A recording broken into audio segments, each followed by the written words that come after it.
Hello, I'm Christy West for thehorse.com, your online guide to equine health care. Today we bring you an update on Lucky, the once paraplegic quarter horse foal whose story we brought you about a month ago. At 2 weeks of age, he was stricken with a spinal cord infection that left him paraplegic. Veterinarians at North Carolina State University were able to locate the infection via MRI, drain much of it, and begin physical therapy with the goal of restoring Lucky to full health. When we visited Lucky at home on August 26th, he was more than 6 months old. His home at the moment is an enlarged, separate enclosure within his owner, Anita Powell's climate-controlled dog boarding facility.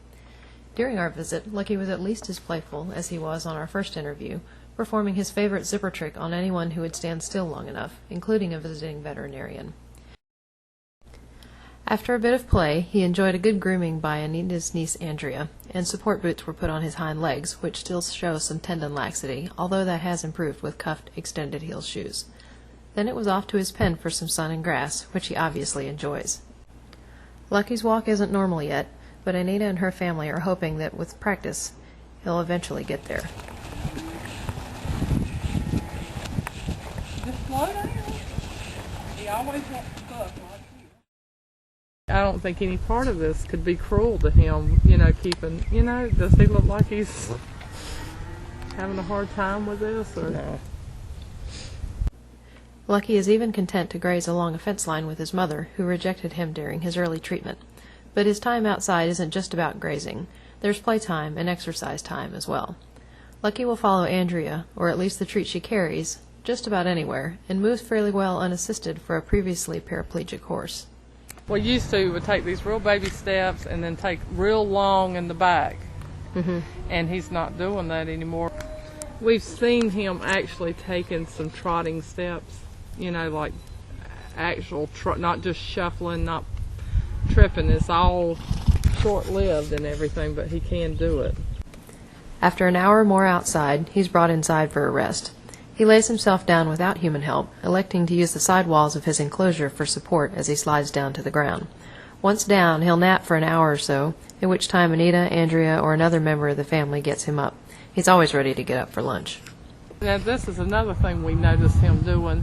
Like if he lays on his left side, if the left side's down, when he gets ready to get up, he gets sternal, like a dog, up on his and sitting on his rear end. But he switches sides, like he'll pivot his back end around, so he's on the leg that he wasn't laying on. So it's easier to heave himself up, and then he's a lot stronger getting up.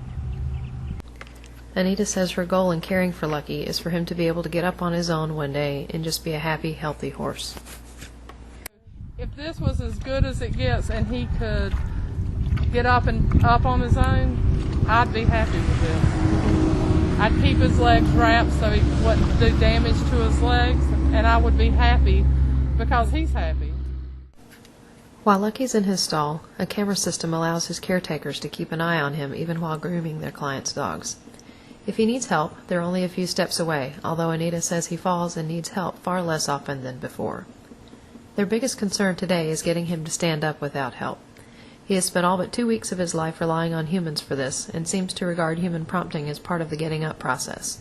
Even though he needs little, if any, lifting, Anita says he generally waits for their verbal cues to begin getting up. Many different strategies have been suggested to teach him to get up on his own, and Anita is hopeful that soon one of them will work.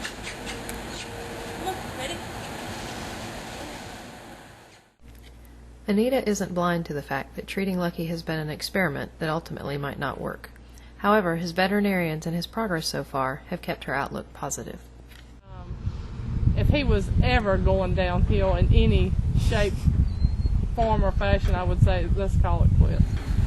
But I've had too many doctors that have seen this and said, you never know what 2 weeks more will get you.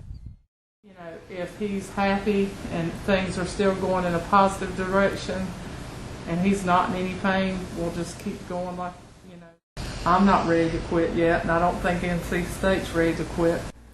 For more information on Lucky, see www.thehorse.com.